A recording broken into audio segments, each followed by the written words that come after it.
há alguns meses eu dei algumas palavras aqui que foram baseadas no livro de Romanos, e eu ainda não consegui sair dessa carta maravilhosa que é a carta de Romanos. Fui capturado pela carta do apóstolo Paulo aos Romanos, à igreja de Roma. Pode pegar, querido. E a carta que o apóstolo Paulo escreveu aos nossos irmãos de Roma, carta que é de uma riqueza imensurável. Então hoje eu gostaria de falar mais um pouquinho para vocês dessa carta do apóstolo Paulo. Continuar o que eu vinha fazendo. Então, se você quiser acompanhar a leitura, abra aí a sua Bíblia em Romanos, no capítulo 8. A gente vai falar um pouquinho do capítulo 8 de Romanos hoje.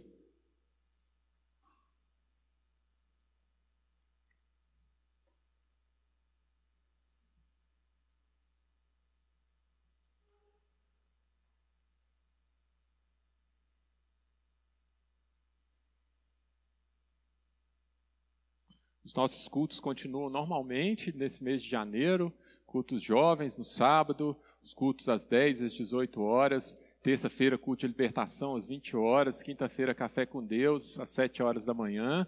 Nossa programação continua normalmente, você pode participar no mês de janeiro e o restante do ano. Romanos capítulo 8, a gente vai ler a partir do verso 31. Esse trecho de Romanos me capturou por algumas semanas e eu gostaria de compartilhar com vocês um pouco do que eu aprendi ou do que eu entendi lendo essa passagem. Romanos 8, verso 31, assim diz a palavra de Deus. Que diremos, pois, diante dessas coisas? Se Deus é por nós, quem será contra nós?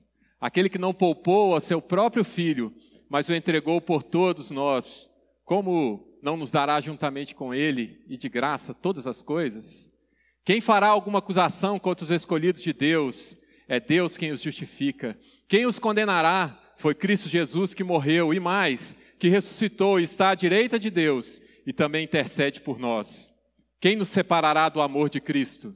Será tribulação ou angústia, ou perseguição ou fome, ou nudez, ou perigo ou espada? Como está escrito, por amor de ti enfrentamos a morte todos os dias. Somos considerados como ovelhas destinadas ao matadouro.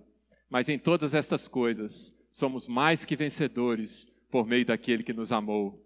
Pois estou convencido de que nem morte, nem vida, nem anjos, nem demônios, nem o presente, nem o futuro, nem quaisquer poderes, nem altura, nem profundidade, nem qualquer outra coisa na criação será capaz de nos separar do amor de Deus que está em Cristo Jesus, o nosso Senhor. Mas em todas essas coisas, somos mais do que vencedores por meio de Jesus que nos amou. Amém? Eu queria orar mais uma vez com você. Senhor, nós te louvamos, Pai. Te entregamos o nosso culto, a nossa celebração e te entregamos esse momento. Que o Senhor possa falar a cada coração aqui nessa manhã, Pai. Que o Senhor possa falar àqueles que estão nos ouvindo online, Jesus. Que a Tua palavra, Senhor, possa cumprir o Teu propósito, Senhor, nas nossas vidas nesta manhã. Nós te louvamos, Senhor, dá-nos a Tua porção nessa manhã, em nome de Jesus. Amém. Amém? Que diremos, pois, diante dessas coisas? Essa é a pergunta que o apóstolo Paulo faz aqui, nesse ponto da sua carta. E que coisas são essas? Que diremos diante dessas coisas? Que coisas? A resposta, creio eu, são as coisas que o apóstolo Paulo ele vem expondo desde o início dessa carta. Porque é interessante, e se você prestar atenção na carta aos Romanos, você vai perceber que existem dois paradigmas de humanidade se contrapondo aqui nessa carta. Eu já falei disso aqui para vocês. Desde o primeiro capítulo, o apóstolo Paulo ele vai falar sobre esses dois paradigmas de humanidade. Uma em Jesus Cristo, outra em Adão. E já no comecinho da sua carta, ele fala que Jesus Cristo foi declarado Filho de Deus pela ressurreição, lá em Romanos 1:4, e com isso ele está dizendo, olha, apareceu um homem, apareceu um ser humano de verdade, porque os seres humanos que se apresentaram até então, eles eram falsos, eles eram ainda não acabados, eram apenas um esboço do que Deus imaginou para o ser humano. Mas Cristo ressurreto, esse sim é o ser humano desejado.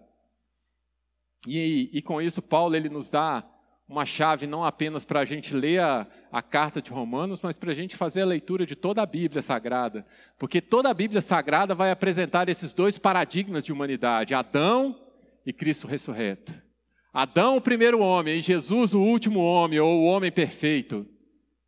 Então a Bíblia diz para nós que há duas maneiras de ser gente. Uma é representada por Adão, a outra é representada por Cristo. São dois modelos de humanidade. E esse ser humano que tem essa identidade adâmica, ou essa identidade em Adão, ele é um ser basicamente tocado pelo mal. Adão é essa identidade que nos habita e nos faz escolher sempre a nós mesmos em relação aos outros e principalmente em relação a Deus. Adão, então, é um ser humano ensimesmado, egocêntrico, voltado para si mesmo. E Paulo, ele começa a sua carta expondo esse homem à semelhança de Adão. Depois, se você ler o capítulo 1 de Romanos, você vai ver Paulo falando da nossa alienação de Deus. Falando que nós nos afastamos de Deus e estamos sob a ira de Deus. Porque ele vai dizer que do céu se manifesta a ira de Deus contra toda a injustiça praticada pelos homens.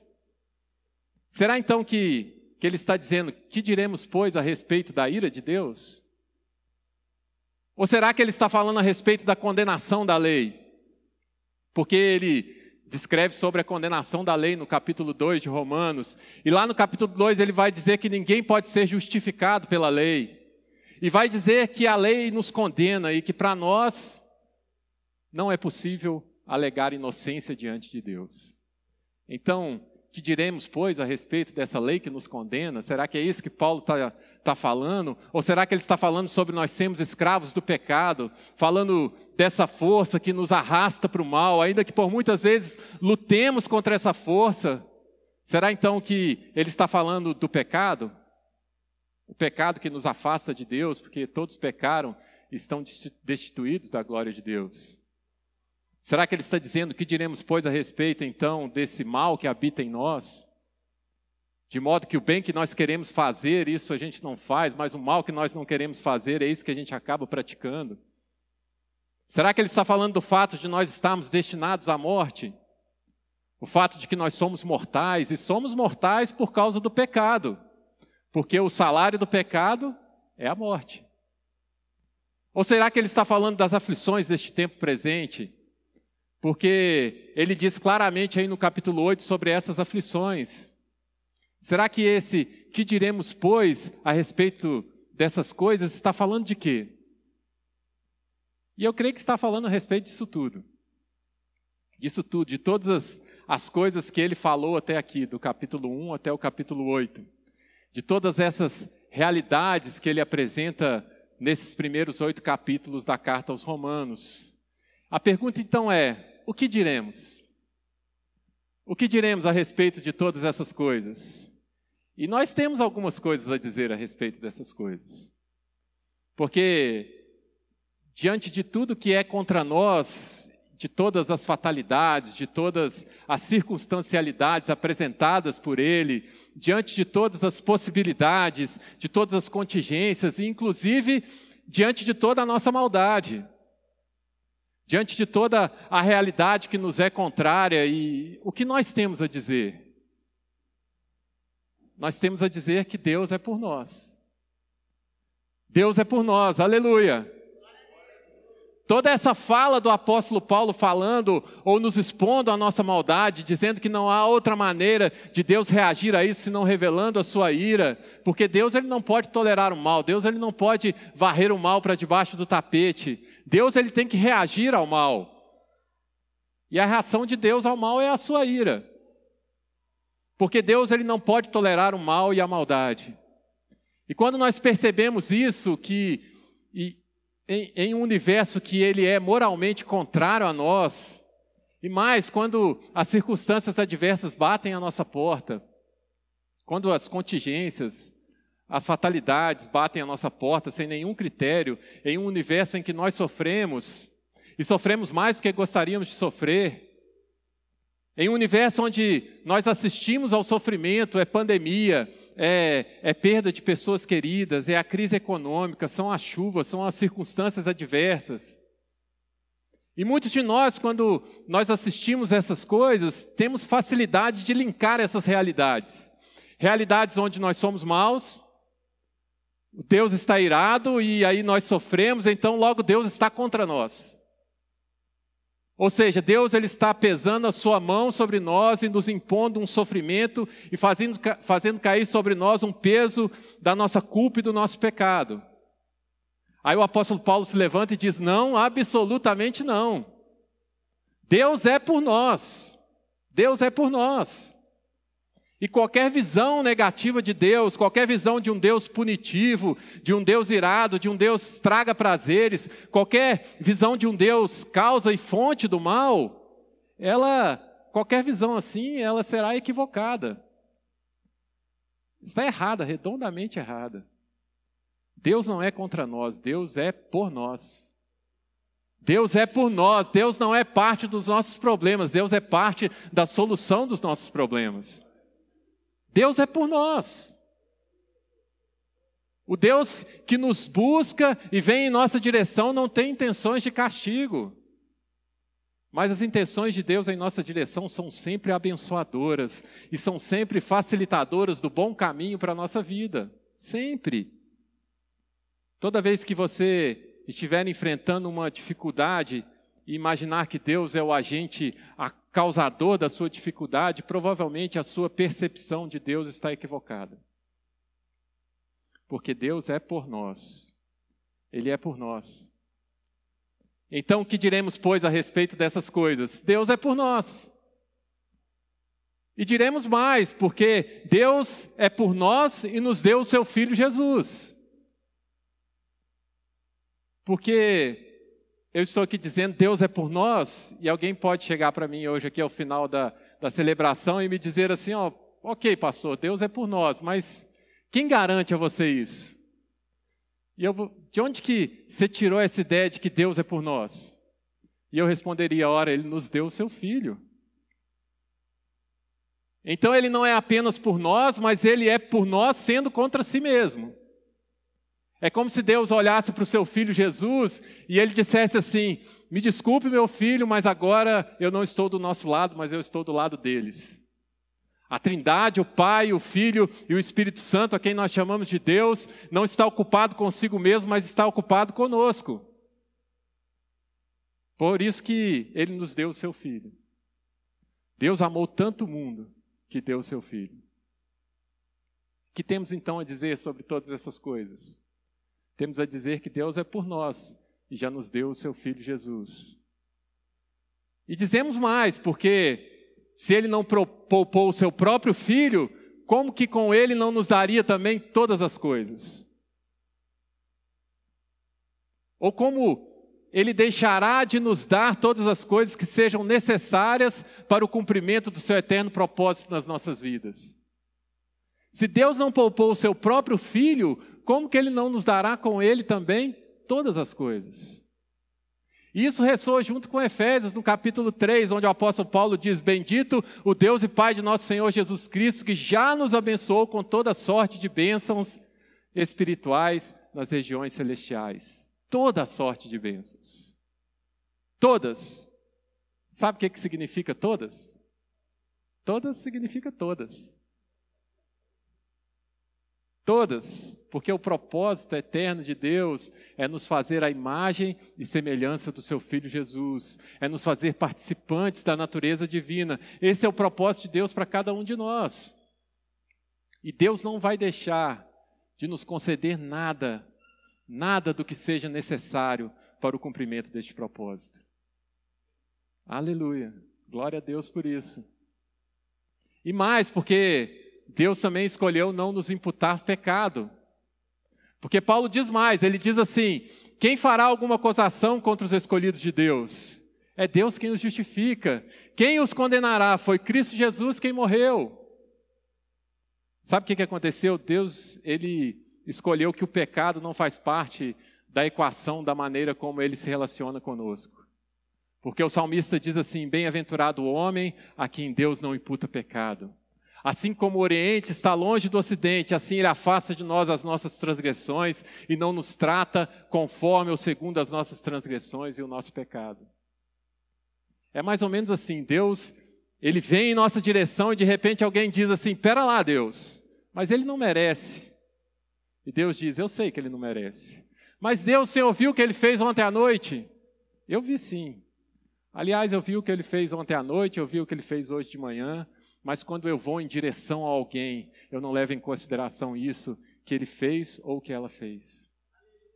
Porque eu escolhi ser a favor e não contra eles. Eu já entreguei meu filho a eles. Meu filho já incluiu na sua morte e na sua ressurreição.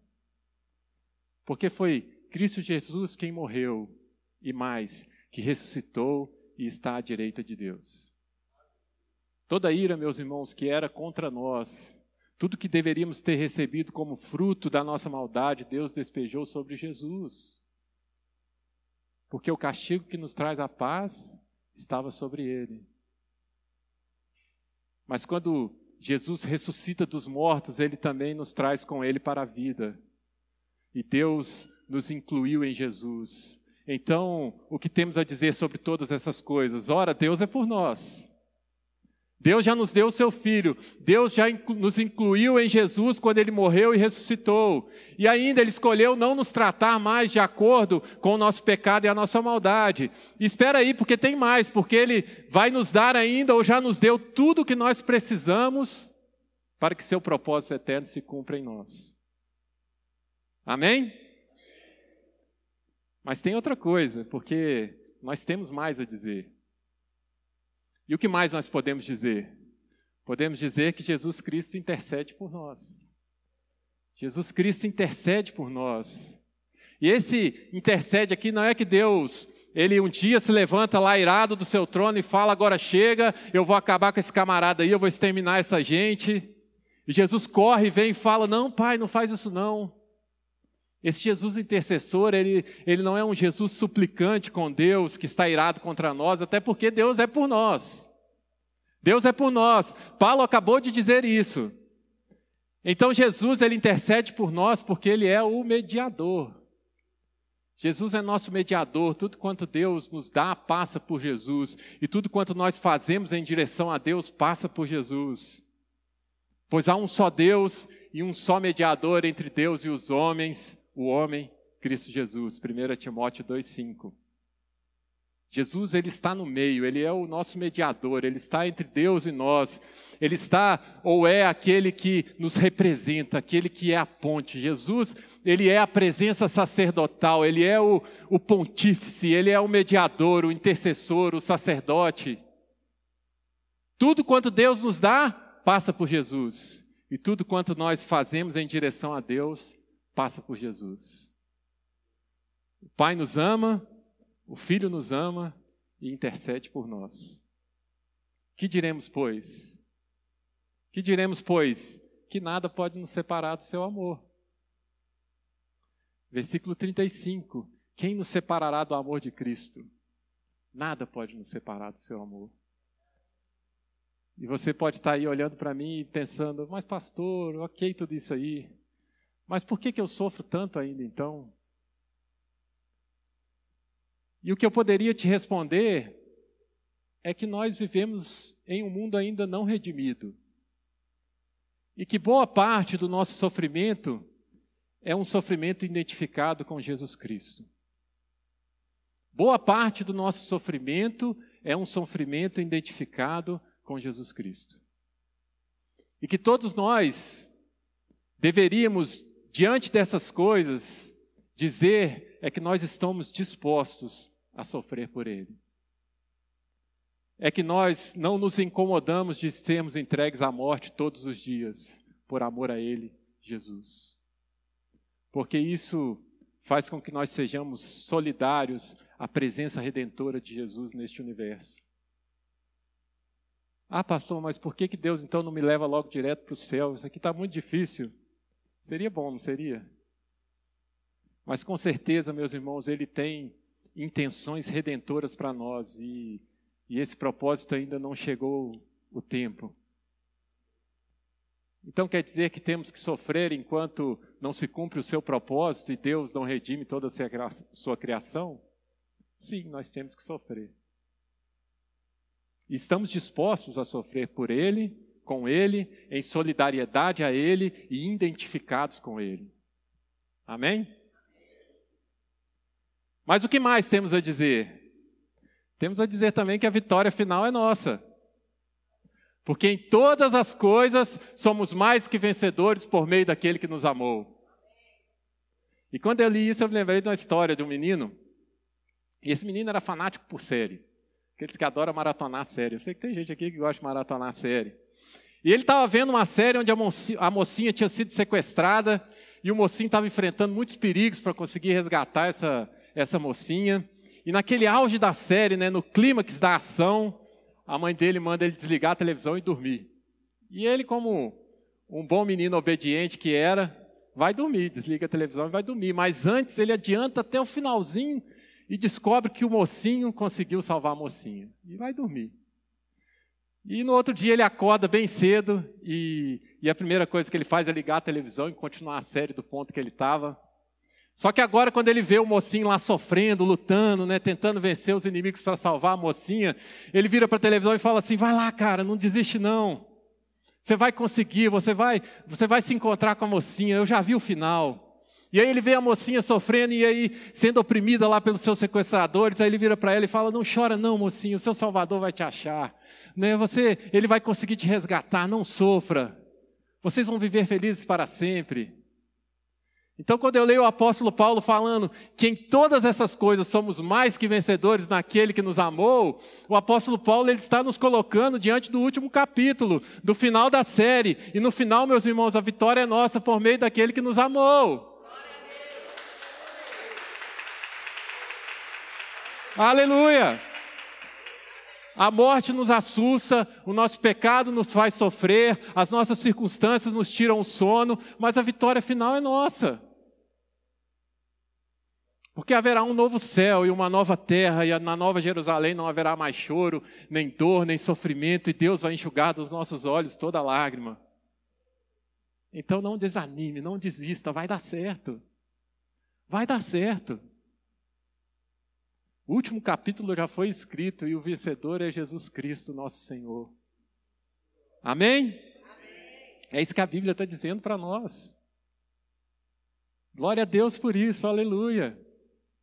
E o que mais nós podemos dizer? Podemos dizer que nada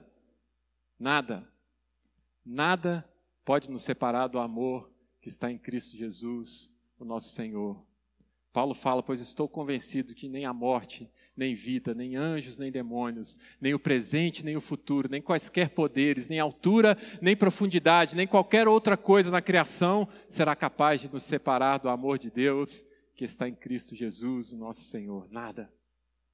Nada pode nos separar do amor de Deus. Então não precisamos ter medo, porque o amor lança fora todo medo. É isso que está escrito lá em 1 de João, no capítulo 4, versículo 18. No amor não há medo, porque o perfeito amor lança fora todo medo. E medo de quê? É só a gente ler o verso 17 da primeira carta de João, capítulo 4, que diz que o amor de Deus, ele é aperfeiçoado em nós de tal maneira que no dia do juízo nós não temos medo. E por que não temos medo no dia do juízo? Porque Deus é por nós. Por que não temos medo? Porque Deus já nos deu o seu Filho Jesus. Porque Jesus Cristo já nos incluiu na sua morte e na sua ressurreição. Por que não temos medo? Porque Deus promete que se Ele nos deu o seu Filho, também nos dará com Ele todas as coisas necessárias para que o seu propósito eterno se cumpra nas nossas vidas. Por que nós não temos medo do dia do juízo? Porque Jesus intercede por nós, Ele é o nosso mediador. Por que não temos medo? Porque nada pode nos separar do amor de Deus que está em seu Filho Jesus. Por que não temos medo no dia do juízo? Porque nós sabemos que no final, em todas essas coisas, nós somos mais do que vencedores, por meio daquele que nos amou. Sabemos que a vitória é nossa por meio de Jesus. Por isso não temos medo. Deus é por nós. Deus é por nós. Aí você pensa assim: mas pastor, eu não sinto que Deus é por mim. Eu costumo dizer que nós somos a geração sensação. A gente vive assim, eu não sinto que você gosta de mim. Eu não sinto que Deus me perdoou. Eu não sinto que Jesus me ama. Eu não me sinto filho de Deus. Mas se você me permite, eu gostaria de te dar um conselho para 2021. Cuidado se você se baseia a sua vida naquilo que você sente. O melhor caminho é basear a sua vida naquilo que você sabe. Eu sei que Deus me ama. Eu sei que Deus me perdoou. Eu sei que eu sou filho de Deus. Eu sei que o Espírito de Deus está sobre mim e em mim. Eu sei que eu posso vencer a luta contra o mal e vencer o mal com o bem. Eu sei que o caráter de Cristo pode ser construído em mim. Eu sei que Deus é por mim, eu sei. Na primeira carta de João, no capítulo 3, a palavra de Deus diz assim: amados, agora nós somos filhos de Deus, mas ainda não se manifestou o que nós havemos de ser, mas sabemos. João fala sabemos, João não fala sentimos, ele fala nós sabemos que quando ele se manifestar, seremos semelhantes a ele, pois o veremos como ele é. Então viva com base no que você sabe, não com base no que você sente. Não deixe que as circunstâncias da sua vida roubem de você o que você sabe. Não deixe que as circunstâncias da sua vida roubem você o que você sabe. Quando nós olhamos para a vida do apóstolo Paulo, que escreveu essa carta, a gente vê Jesus falando com ele mais ou menos o seguinte: Paulo, eu escolhi você para fazer algo que só você poderia fazer, Paulo. Aliás, eu venho te preparando a vida inteira para você fazer isso, porque não foi por acaso, Paulo, que você nasceu dentro da cultura helênica, que você estudou aos pés de Gamaliel, que você nasceu na tribo de Benjamim. Não foi por acaso que você virou uma figura influente dentro do Sinédrio, fariseu de fariseus. Não foi por acaso que você aprendeu grego, latim, hebraico, aramaico. Nada foi por acaso, eu escolhi você, Paulo. E eu vou te revelar muitas coisas. E Paulo deve ter falado, amém, Senhor, aleluia. Mas o que o Senhor vai revelar para mim? E Jesus fala com ele: eu vou te revelar em primeiro lugar o quanto você deve padecer pelo meu nome. E se você for lá na segunda carta de Coríntios, no capítulo 11, verso 23, Paulo vai dizer assim sobre si mesmo. Ele olha para a vida dele, ele olha para trás, ele olha para as coisas que ele passou, ele fala assim: olha, em comparação aos meus irmãos ou em comparação aos apóstolos, eu trabalhei muito mais, eu fui encarcerado mais vezes, fui açoitado mais severamente e exposto à morte repetidas vezes. 5 vezes recebi dos judeus 39 açoites, 3 vezes fui golpeado com varas, 1 vez apedrejado, 3 vezes sofri naufrágio, passei 1 noite e 1 dia exposto à fúria do mar, estive continuamente viajando de uma parte a outra, enfrentei perigos nos rios, perigos de assaltantes, perigos dos meus compatriotas, perigos dos gentios, perigos na cidade, perigos no deserto, perigos no mar, perigos dos falsos irmãos, trabalhei arduamente, muitas vezes fiquei sem dormir, passei fome, sede, e muitas vezes fiquei em jejum, suportei frio e nudez. Mas Paulo sabe. Ele sabe que essa parceria com Deus às vezes exige de nós sacrifícios. E o apóstolo Paulo, ele recebe tantas revelações, porque quando ele fala isso aqui à igreja de Corinto, na sua segunda carta, ele não só dá a lista do que ele passou, mas ele diz assim, que as coisas que os olhos não viram, que os ouvidos não ouviram, que não chegou ao coração do homem, foi essas que Deus revelou para ele. Porque ele diz que ele foi arrebatado ao terceiro céu, ele recebeu revelações que não dá nem para explicar, nem se ele tentasse, ele não conseguiria, porque é só vendo, é só vivendo.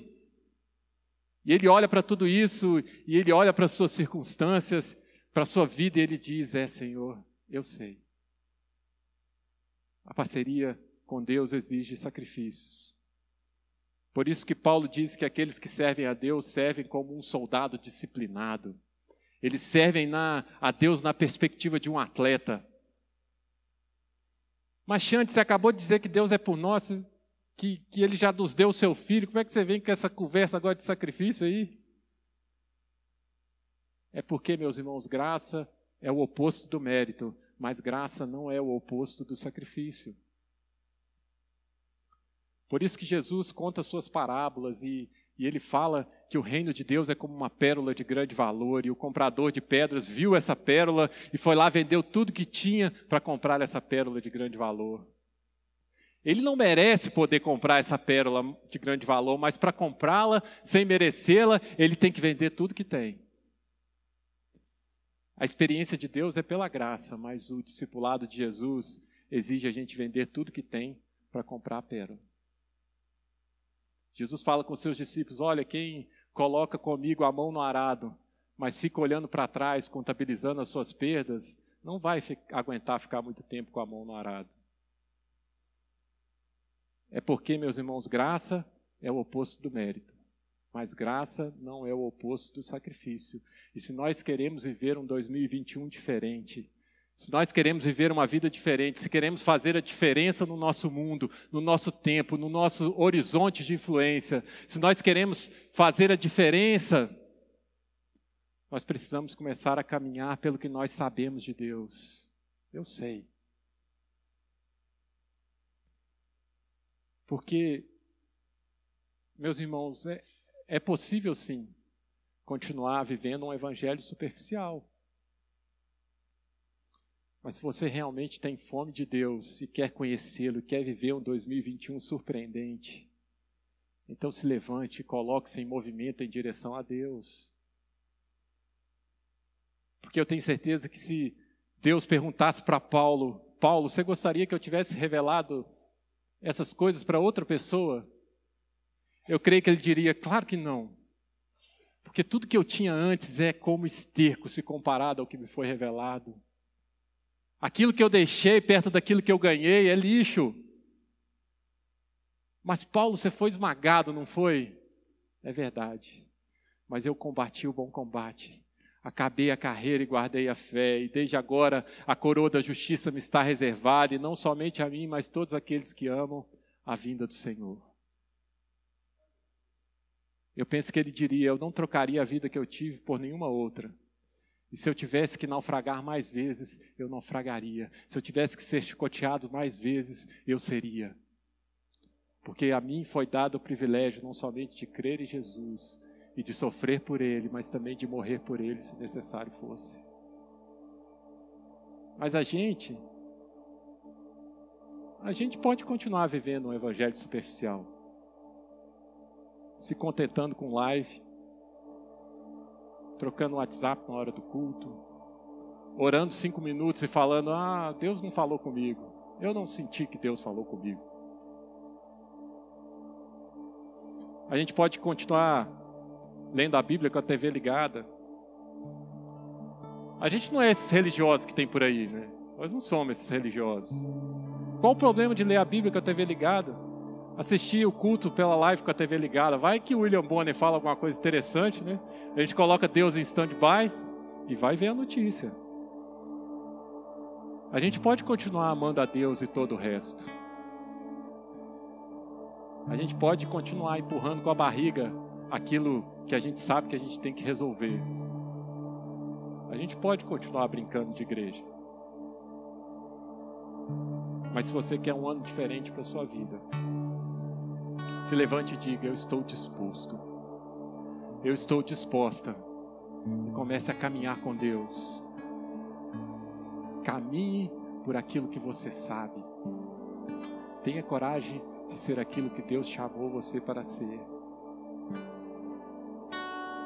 No culto da virada aqui eu disse que o nosso principal chamado é um chamado para ser. Ser tudo aquilo que Deus planejou que nós fôssemos. E nós já sabemos que Deus não vai deixar de nos conceder nada do que seja necessário para o propósito, o cumprimento do propósito dele nas nossas vidas. Porque Ele já nos abençoou com toda a sorte de bênçãos. Porque Ele é por nós. Porque Ele já nos deu o Seu Filho Jesus. Então vá para cima de 2021. Mergulhe de cabeça no que Deus tem preparado para você. Amém?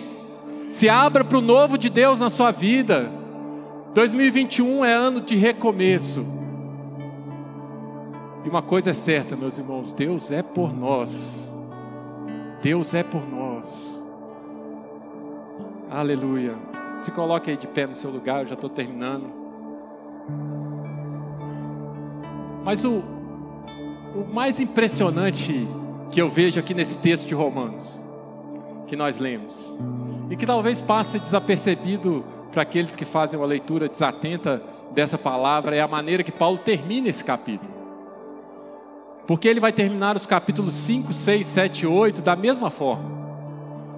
Dos capítulos 1 ao 4 ele vai falar da nossa maldade, ele vai falar da nossa rebelião contra Deus, da nossa impossibilidade de sermos justificados pela lei, e que nós somos justificados somente pela fé. E aí ele começa o capítulo 5 dizendo: justificados pela fé, temos paz com Deus. Mas ele sabe que isso não basta, porque nós ainda sofremos nesse mundo, nós ainda não vivemos o que gostaríamos de viver, nós ainda convivemos com medo, convivemos com angústia, convivemos com ansiedade. Aí ele escreve os capítulos 5, 6, 7 e 8 para responder ao fato de que mesmo estando em paz com Deus, e mesmo vivendo com circunstâncias e com realidades que nos atrapalham a viver a plenitude de Deus e a abundância de Deus para as nossas vidas, porque foi justamente para isso que Jesus veio, para nos dar uma vida abundante. Aí Paulo escreve esses 4 capítulos, 5, 6, 7 e 8, para infundir em nós essa certeza, para que nós soubéssemos, para que a gente saiba de que a gente tem garantias de vitória, e que nós temos promessas de que nós podemos viver bem, e que nós podemos viver corajosamente nesse mundo aqui, enfrentando todas as nossas dificuldades. E como que ele termina esses 4 capítulos? Ele termina dizendo: Cristo Jesus, nosso Senhor. Capítulo 5, verso 21, Jesus Cristo, nosso Senhor. Capítulo 6, verso 23, Cristo Jesus, nosso Senhor. Capítulo 7, versículo 25, graças a Deus por Jesus Cristo, nosso Senhor. Capítulo 8, verso 39, Cristo Jesus, nosso Senhor. Então, meus irmãos, que diremos, pois, a respeito de todas essas coisas? Diremos que Deus é por nós, que Deus nos deu o seu Filho, Deus nos dará todo o necessário para o cumprimento do seu propósito em nós. Deus escolheu não imputar sobre nós o nosso pecado. Jesus morreu em nosso lugar e em nosso favor e ressuscitou por nós. Jesus intercede por nós. Nada pode nos separar do seu amor, e estamos dispostos a sofrer por Jesus. Mas é certo que em todas as coisas somos mais do que vencedores, e nada pode nos separar do amor de Deus que está em Cristo Jesus, o nosso Senhor. E o que mais nós podemos dizer? Eu creio que na verdade mesmo podemos dizer uma coisa só a respeito de todas essas coisas. A respeito de todas as coisas nós dizemos: Cristo Jesus, nosso Senhor. Você sabia que você é mau? Cristo Jesus, nosso Senhor. Você sabia que a ira de Deus se derrama sobre toda maldade e injustiça? Cristo Jesus, nosso Senhor.